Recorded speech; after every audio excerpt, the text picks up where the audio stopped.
All right. So with source, let's go make a sim.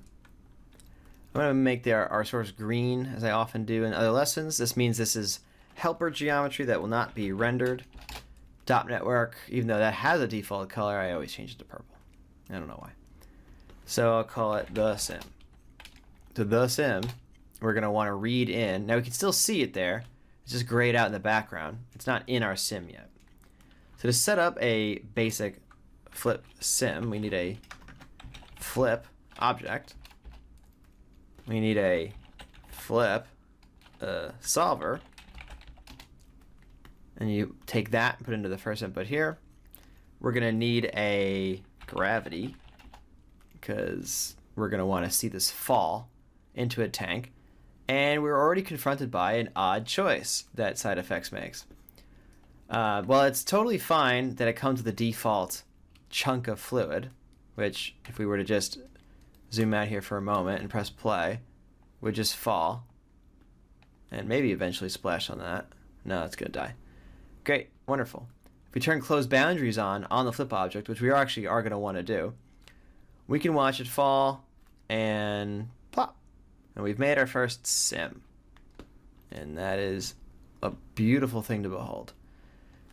Not that interesting. So what I was starting to say is an odd choice that side effects makes is to have these little pictures of particles be instanced onto every particle. Turn that off. Meaning go click on the flip object. This is a guide. This is a particle guide. If we go to particles, change sprites immediately to particles. Because that's what these are. We don't want to see sprites. That will slow your computer down so fast when you have millions of particles in a way that this never would. So that's first things first. Second things first is delete that. We don't need that anymore because that's just the default fluid. Why would you ever want a default fluid? I don't know. So there it goes. It's gone. The third thing we need to do, and perhaps most importantly, is we can see here this big box. This is the extent of the maximum extent of our velocity simulation that I've talked about. So while the sim, of course, will be particles, when we do that whole velocity stamp, pressure, blah, blah, blah, that's going to happen out here. Now it'll only do it in a bounding box right around where your particles are, but we never want to get this big, and I do want to collide with the boundaries of it.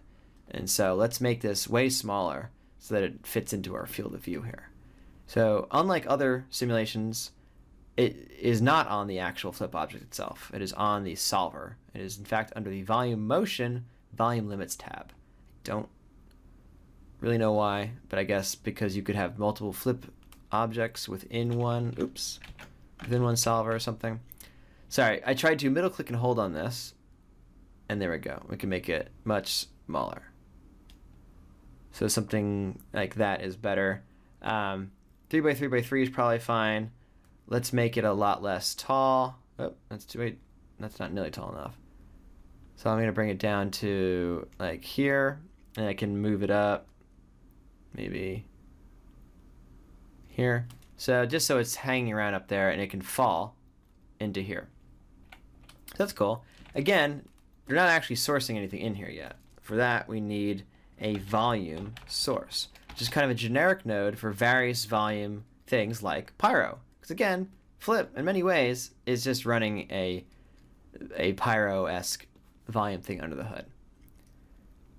So what do we want to do? We can use this initialize thing here and change it to source flip, which will create this, which says, give me a surface volume. And we know the surface volume is created by our source, like so. What else are we going to include? Well, particles. See, it says source particles. All these little things are set up by default. Kill inside surface means the surface that is being maintained by the simulation. Don't source any particles on top of the simulation's particles it has already. Otherwise, bring them in. So now I'm going to hide our background stuff. And if we press play now, we're now definitely getting somewhere. Still kind of weird looking. And that's mostly because it's just not sourcing in, you know, in a way where there's enough particles to really get a sense of anything. So let's say we take this and reduce it by half. Now, this is not going to work the way we expected it will work. But just to show it, something is happening now.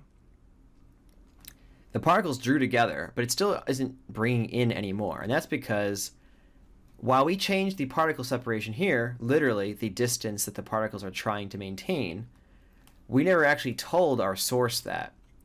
So a common thing I like to do is let us create, we're going to bind our source to this. But there's a little bit more nuance to it than that. This gear here, click and hold that. Go to Edit Parameter Interface. These are all parameters here. Let's create a new one. Put it right there at the top. And I'm going to call it voxel size, vsize. What is this? Well, in Flip, as we've talked about many times, there are particles, and then they get stamped into a velocity voxel sim. Now, what are the size of the voxels, though? We just determined the extent of the whole thing, but how big are the voxels themselves? Particle separation is how far apart the particles are from each other. The voxel size is this, grid scale, a scaling factor used to calculate the division size of the advection grid. It's a fancy way of saying how big the voxels are. This scale means it's a multiplicative number. This number is being multiplied by the particle separation. So, put another way, we try to have a coarser, we have a very coarse velocity grid. There's more detail in terms of how many particles there are versus how big the voxels are. But another way, if you were to stack all the particles on top of each other in your sim, you could fit in 2 particles for every voxel grid. If you change this to grid scale 1, that would not be true. You'd have about 1 particle per voxel, but that's extreme overkill. So 2 is the default is fine and is fine for pretty much all applications. So that all said, copy this parameter from particle separation, paste it right there, paste relative references into voxel size. So now you can see if I click on this, it's 0.05. I want to multiply it by this number though. Copy parameter, click it here, say multiply, paste relative references, and now we've multiplied this number by this number.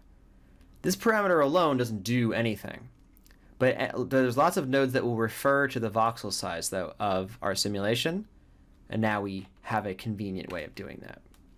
So for example, back on the source, the voxel size. What is the voxel size of the source? Well, now we know it. Paste other, paste absolute references. You can see, there it is, vsize. And if you didn't catch that, I said right click and hold here on our parameter and say copy parameter. And then on the thing here, right click and hold, paste other. Don't do relative references because then it does this dot dot slash dot dot slash. I hate that. Just do paste other absolute references. So good. 0.1. Now what's the other one? Particle separation. Well, that one we already had. And that's the one that we're actually not getting. See, 0.05 here, we changed it. And here, we'll post that in. So paste other absolute references. Now we're getting it.